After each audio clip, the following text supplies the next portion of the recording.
सुबह का समय, 80 घाट की सीढ़ियां और हाथ में गरम गरम चाय। ऐसा लगता है जैसे ये पल ठहर सा गया हो।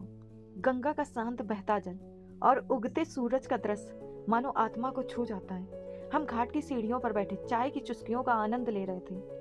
तभी सूरज ने धीरे धीरे अपनी पहली किरण गंगा की लहरों पर बिखेरी। वो सुनहरी चमक पानी में ऐसी झलक रही थी जैसे गंगा ने स्वर्ण आभूषण पहन लिए हों। क्या आप जानते हैं, यह दृश्य सिर्फ प्रकृति का नहीं बल्कि आत्मा को शांत करने वाला अनुभव है। चाय की हर चुस्की के साथ यह एहसास और गहरा होता गया कि काशी में सुबह इतनी जादुई क्यों मानी जाती है। गंगा की लहरों पर पड़ती सूर्य की छवि देखकर ऐसा लगा मानो भगवान शिव खुद हमें अपने दिव्य काशी का आशीर्वाद दे रहे हो। यहाँ बैठकर चाय पीना सिर्फ एक आम अनुभव नहीं बल्कि अपने आप से जुड़ने का समय है। वो ये दीदी जीजा एक दूसरे को नहलाने के लिए फाइट कर रहे हैं। इतनी ठंडियों में कौन नहाएगा, और हम काशी विश्वनाथ के लिए तैयार बैठे हैं नहाए धोए, पर ये मियाँ बीवी आपस में लड़े जा रहे हैं कि कौन नहाएगा।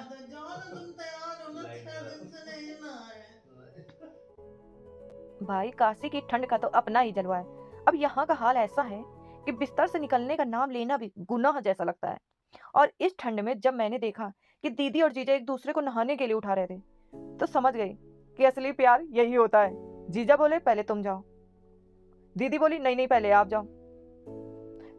ये बहाना चलता ही रहा। काशी की ठंड में सुबह नहाना ऐसा लगता है जैसे लग रहा हो कि तुम्हारी परीक्षा चल रही है। तुम्हें ठंड की परीक्षा तो देनी ही पड़ेगी। भक्ति करनी है तो ठंड की परीक्षा तो देनी ही पड़ेगी। तो दोस्तों, ठंड को मात देकर आखिरकार हम नहाकर निकल लिए।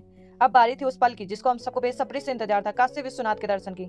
जैसे हम घाट से निकले, रास्ते में हर गली हर मोड़ पर शिव का आभास हो रहा था। बनारस की ये गलियां मानो हमें बुला रही थी। ठंड की परवाह किए बिना हर कदम पर एक नई ऊर्जा महसूस हो रही थी। ऐसा लग रहा था जैसे भोलेनाथ खुद हमें अपने आशीर्वाद के लिए आमंत्रित कर रहे हो। और अब हम पहुंचे काशी के दिल में, काशी विश्वनाथ मंदिर। यह मंदिर सिर्फ एक धार्मिक स्थल नहीं बल्कि शिव के ज्योतिर्लिंग का निवास स्थान है। यहाँ आकर आत्मा को जो शांति मिलती है वह शब्दों में बयां करना मुश्किल है। जरूर आपकी आज्ञा का पालन करेंगे। आदेश आप दीजिए, सब काम हो जाएगा। हाय हाय। दोस्तों, काशी आना सिर्फ एक यात्रा नहीं, यह आत्मा की शुद्धि का मार्ग है। कहते हैं जिन्हें शिव बुलाते हैं वही काशी पहुंच पाते हैं। यहाँ आने का हर कदम आपको मोक्ष के करीब ले जाता है। काशी में आकर आपको महसूस होगा कि यह शहर सिर्फ इमारतों और गलियों का नहीं बल्कि यह भावनाओं, आस्था और इतिहास का संगम है। गंगा के पवित्र जल में डुबकी लगाना, घाटों की आरती देखना, काशी विश्वनाथ के दर्शन करना, यह सब आपको दिव्यता से जोड़ता है। यहाँ की गलियों में हर कोना शिव से गूंजता है, हर सांस में अध्यात्म बसता है। और सबसे खास बात, काशी में समय जैसे रुक जाता है। यह आपको वर्तमान में जीना सिखाता है। तो अगर आप अपने जीवन में शांति, आत्मिक संतोष और मोक्ष की अनुभूति चाहते हैं तो काशी आना जरूरी है, क्योंकि यह शिव की नगरी है और यहाँ का हर पल आपके जीवन को बदल सकता है। और काशी विश्वनाथ मंदिर सिर्फ एक मंदिर नहीं बल्कि इसे शिव का घर कहा जाता है। क्या आप जानते हैं कि यह 12 ज्योतिर्लिंगों में से एक है और इसे मोक्ष का द्वार माना जाता है। यहाँ का पहला दिलचस्प तथ्य है, कहते हैं कि काशी में शिव का निवास है और यह दुनिया का सबसे पुराना जीवित शहर है। मतलब जब बाकी शहर इतिहास बन रहे थे तब काशी अपनी दिव्यता से जग को आलोकित कर रही थी। एक और रोचक बात, मंदिर के ऊपर जो स्वर्ण कलश है वह लगभग 800 किलोग्राम शुद्ध सोने से बना है।